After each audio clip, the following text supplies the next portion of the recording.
એટલે જવાબ તો અત્યારે જ દેવાનો ભાઈ. અત્યારે જવાબ છે ભાઈ. એટલે જવાબ તો અત્યારે જ દેવાનો ભાઈ. અત્યારે જવાબ છે ભાઈ.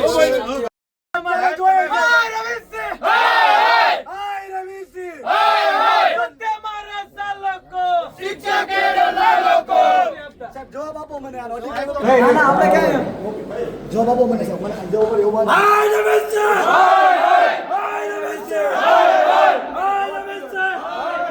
મહારાજા કૃષ્ણકુમારસિંહજી યુનિવર્સિટીમાં 10મો પદવીદાન સમારોહનો કાર્યક્રમ યોજાવાનો છે, જેને લઈને 29 માર્ચના રોજ ગુજરાતના રાજ્યપાલ ભાવનગર આવી રહ્યા છે. આ સંદર્ભે ભાવનગર યુનિવર્સિટીના કુલપતિ છે તેમના દ્વારા પ્રેસ કોન્ફરન્સનું આયોજન કરવામાં આવ્યું હતું, પરંતુ પ્રેસ કોન્ફરન્સ શરૂ થાય તે પહેલાં જ વિદ્યાર્થી પરિષદના અમુક સ્ટુડન્ટો છે, જેઓ વિદ્યાર્થી પરિષદના સ્ટુડન્ટો છે તે વિવિધ માંગોને લઈને પ્રેસ કોન્ફરન્સની અંદર પહોંચ્યા હતા.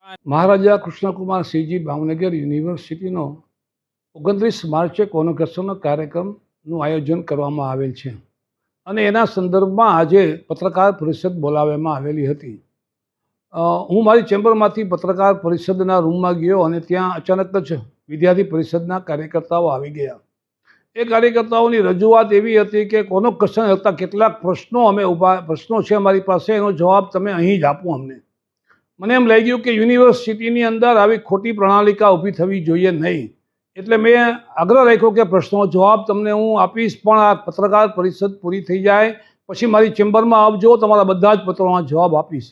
પરંતુ મને લાગે છે કે એમની સમજણ કંઈક જુદી હતી, અથવા તો એ આ વાત સમજી શક્યા નહીં કે પત્રકાર પરિષદ ચાલતી હોય કોઈ યુનિવર્સિટીની અને કોન્વોકેશનના કાર્યક્રમના સંદર્ભમાં ચાલતી હોય ત્યારે આવો દુરાગ્રહ રાખવાની જરૂરિયાત નહોતી, પરંતુ એ સમજવા તૈયાર નહોતા. એટલે હું પત્રકાર પરિષદમાંથી મારી ચેમ્બરમાં એમના પ્રશ્નોના જવાબ દેવા માટે આવ્યો, પરંતુ રસ્તામાં પણ એને ન કરવું જેવું યોગ્ય વર્તન કર્યું નથી. હું ચેમ્બરમાં આવતો હતો, ચેમ્બરમાં એના પ્રશ્નોના જવાબ દેવામાં આવતો હતો, એમાં આડું આવી ઊભું રહી જવાનો કોઈ અર્થ નહોતો. તમારે મારી પાસેથી જવાબ જોઈ છે તો હું આવું છું, પરંતુ ત્યાં પણ એ લોકો જરા પોતાના જે પ્રકારનું વર્તન કરવું જોઈએ એમાં નબળા પડ્યા. ચેમ્બરમાં આવ્યા પછી એમના મુખ્ય 3 પ્રશ્નો હતા કે એક તો એ કે ભાઈ આ કોન્વોકેશનનો કાર્યક્રમ શા માટે ટાઈમ બદલાણો. એટલે મેં એમને ધ્યાન દોર્યું કે ભાઈ આજે જ માનનીય રાજ્યપાલ શ્રીના ઓફિસમાંથી સૂચના હતી અને એમના કોઈ શેડ્યુલને કારણે, અચાનક આવેલા શેડ્યુલને કારણે જો 4 વાગે કાર્યક્રમ થઈ શકે તો સારું, એવી વાત એને મૂકી. હું અહીંયા આવી મારા પરીક્ષા નિયામક અને રજિસ્ટ્રાર એ બંનેની સાથે વાત કરી અને એવું કીધું કે રાજ્યપાલ શ્રીની ઓફિસમાંથી એવી સૂચના છે કે જો 4 વાગે કાર્યક્રમ થઈ શકતો હોય તો અમને જાણ કરો, થોડું અમારા શેડ્યુલમાં સેટ નથી થતું. અમને એમ લાગ્યું કે આપણે થોડી મહેનત પડશે, પણ સારી રીતે હજી 2 દિવસ છે તો આપણે પહોંચી શકશું, અને અમે 4 વાગ્યાના કાર્યક્રમમાં સહમતિ આપી. હવે આ વસ્તુની એમને ખબર જ નહોતી કે કાર્યક્રમ શા માટે બદલાયો, એટલે મેં એમને આ માહિતી આપી. બીજી માહિતી એમને પાસે એવી હતી કે તમે હોટલનો રૂમ બુક કરાવ્યો છે ગેસ્ટ હાઉસની બદલે. મેં એ લોકોને અહીંયા માહિતી આપી, એવી માહિતી આપી કે ભાવનગરની એક પણ હોટલમાં ભાવનગર યુનિવર્સિટીનો એક પણ રૂમ બુક કરેલો નથી અને કરવાના પણ નથી. લેખિત નહીં પણ ટેલિફોનિક પણ અમે કોઈ રૂમ બુક કરાવેલો નથી. તમારી પાસે માહિતી હોય તો આપો, પણ એ લોકો પાસે માહિતી નહોતી. ત્રીજું એને કીધું કે ખોટા ખર્ચ કરો છો તમે, ગયા વર્ષે જ ખોટી આપી હતી, તો એ પણ માહિતી એમની પાસે અધૂરી હતી. ગયા વર્ષે board of management, executive council અને એકેડેમિક કાઉન્સિલના સભ્યોને જે કોટી અપાયેલી હતી એ જ કોટી આ વર્ષે ઉપયોગ કરવાના છે એવું અમારું અગાઉથી પ્લાનિંગ થઈ ગયું હતું. એ પ્રમાણે અમે અમારા સભ્યોને સૂચના પણ આપી દીધી હતી. પરંતુ આ મુખ્ય 3 સત્તામંડળમાં કોઈ સભ્ય બદલાયેલા હોય તો એના માટે કોટી કરવાની આવશ્યકતા રહી, તો એવી 4-5 જ સંખ્યામાં માત્ર અમે આ વર્ષે કોટી બનાવેલી છે. એટલે મને એમ લાગે છે કે એ લોકો પાસે માહિતી હતી, ખોટી હતી, ક્યાંક એમને કોઈકે માહિતી આપી હશે, એ ખૂબ જ ખામી ભરેલી હતી અથવા યોગ્ય નહોતી. અને આમ છતાં માહિતી કે એના પ્રશ્નો યોગ્ય હોય તો પણ એની રજૂઆત પણ યોગ્ય નહોતી. પત્રકાર પરિષદ ચાલતી હોય, ભાવનગરના વરિષ્ઠ પત્રકારો બેઠા હોય, એની વચ્ચે આવીને આવો આગ્રહ રાખવો એ યોગ્ય નહોતું, આવું મને લાગે છે. ના, એમાં લોપુલ્સ એટલા માટે નહોતો કે હું જ્યારે ચેમ્બરમાંથી નીકળો ત્યારે પણ મેં વિદ્યાર્થી પરિષદના મિત્રોને મારી લોબીમાં અમે ક્રોસ જ થયા. એટલે મને એમ થયું કદાચ કંઈક રજૂઆત કરવા આવતા હશે તો ચેમ્બરમાં જઈને બેસશે, હું કાર્યક્રમ પૂરો કરીને જઈશ ને સાંભળીશ. પરંતુ એના બદલે પ્રેસ કોન્ફરન્સ રૂમમાં જ આવી ગયા.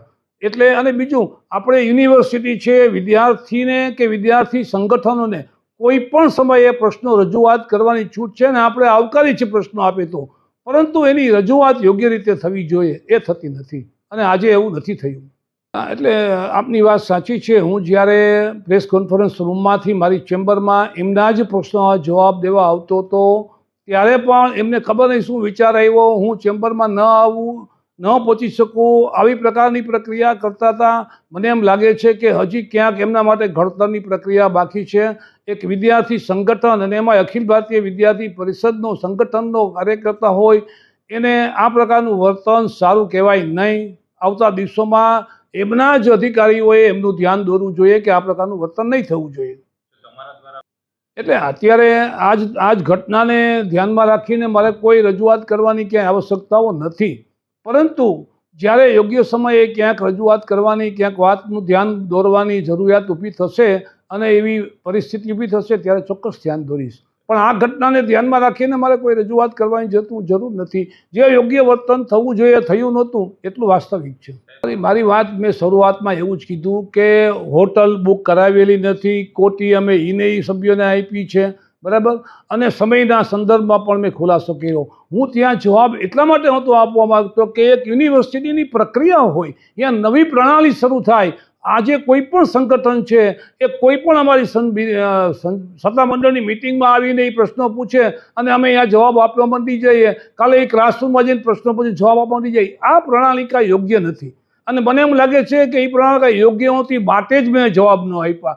એ જ પ્રશ્નના જવાબ મેં અહીંયા આવીને બધા જ આપ્યા છે અને આપ્યા પછી સંતોષ થયો કે અમારી પાસે માહિતી ખોટી હતી. એટલે એના ત્રણેય પ્રશ્નોમાં એને એવું થયું કે અમે ખોટા છીએ. એ વસ્તુ ખોટા છે એ મને ત્યાંય ખબર હતી, પરંતુ આવા પ્રેસ કોન્ફરન્સ જેવી પ્રક્રિયાઓ ચાલતી હોય ત્યારે આવી ખોટી પ્રણાલિકા ઊભી ન થાય એટલા માટે મેં આ જવાબ ન આપ્યો. જો તમે એવું કહો છો કે તમારો શર્ટ ફાડી નાખવામાં આવ્યો, તો જો આ પ્રકારે રજૂઆત જ્યારે કરી રહ્યા હતા ત્યારે વીસી સતત એવું કહી રહ્યા હતા કે હું ઓફિસમાં તમને તમામ પ્રકારનો જવાબ આપીશ, તો પછી શા માટે આ પ્રકારની ફરજ પડી કે ઉગ્ર રજૂઆત ત્યાં જ કરવી પડે અને ત્યાં જ જવાબ લેવો પડે? એમાં એવું હતું કે કાલે રજા છે યુનિવર્સિટીમાં, 6 વાગે યુનિવર્સિટી બંધ થઈ જાય છે, તેના કારણે અમે અત્યારે આવ્યા ત્યાં 5:30 અને અત્યારે જો જવાબ અમને ન મળ્યો તો કાલે તો અમને કોઈ જવાબ નથી આપવાના અને એના પછીના દિવસે રાજ્યપાલ આવી જશે, પછી તો કાંઈ જવાબ અમને આપવાના નથી. કાંઈ વિદ્યાર્થી પરિષદમાં કેટલા વિદ્યાર્થીઓ છે જે તમારા સંગઠન સાથે જોડાયેલા છે? અત્યારે ભાવનગર જિલ્લાની અંદર 12,500 વિદ્યાર્થીઓ છે, 550 ઉપર બહેનો છે અમારા સંગઠનની સાથે જોડાયેલા. તો તેમાંથી માત્ર તમે 10 થી 12 જ જણા રજૂઆત કરવા માટે આવ્યા? એમાં એવું હતું કે અત્યારે જે કોલેજ છે આપણે શું કહેવાય અત્યારે રજા પડી ગઈ હોય તેના કારણે બધા આપણે ભાવનગર યુનિવર્સિટીના ગ્રામ્યના વિદ્યાર્થીઓ વધારે હોય તેમના ઘરે હોય અને હોસ્ટેલવાળાને પરમિશન નથી આપતા 6 વાગ્યા પછી બહાર. જો તમારી માંગ કદાચ યોગ્ય છે, તમે જે માંગ કરી છે કે ભાઈ આવી રીતના વધારાનો ખર્ચ કરવામાં આવે છે અથવા તો ન કરવો જોઈએ, એ તમારી માંગ તો યોગ્ય છે, પણ તમે જે રજૂઆત કરી છે તમને એવું મનથી લાગે છે કે આ જે રજૂઆત હતી એ યોગ્ય છે તમારી અને વીસી પાસે જે કરી યોગ્ય છે રજૂઆત? રજૂઆત તો યોગ્ય જ છે 100%, કારણ કે અમે તો ખાલી જવાબ માંગવા આવ્યા હતા. જે અત્યારે સૂત્રો દ્વારા અને પ્રેસમાં જે આવ્યું હતું કે અત્યારે કે જે રૂમ બુક કરાવેલા છે, કેટલા કોટીનો ખર્ચો કરેલો છે, એનો જવાબ અમે માંગવા આવ્યા હતા. અને કોઈ પણ વિદ્યાર્થીનો અધિકાર છે, સંગઠન નહીં પણ કોઈ પણ વિદ્યાર્થી આવી શકે અને સાહેબ પાસે જવાબ માંગી શકે. સરકારી કર્મચારી હોય એને જવાબ તો આપવો જ પડે. તમને અંતિમ સવાલ પૂછું, કેટલા રૂપિયાની કોટી સીવડાવી છે અને કેટલા રૂમ બુક થયા છે તમને ખબર છે ખરી? એ ખબર નથી, પણ અત્યારે 1.5 લાખ રૂપિયાની કોટી છે એ પાક્કું છે અને રૂમ બુક કરાવે એ છાપા પ્રેસ મીડિયા દ્વારા આપશે નાખવામાં આવેલો છે. આજના તમે કદાચ જોજો બધા ન્યૂઝની અંદર એમાં આવેલું જ છે. તેના કારણે અમે આવેલા હતા જવાબ માંગવા કે સાહેબ આ રીતના સાચું છે તો આપણે જે યુનિવર્સિટી દ્વારા જે છે 2.5 રૂપિયા ખર્ચે છે તે ગેસ્ટ હાઉસ એમાં બધાને ઉતારો આપો, શું કામ બહાર આપો છો ઉતારો? જવાબ માંગવા આવ્યા હતા અમે તો.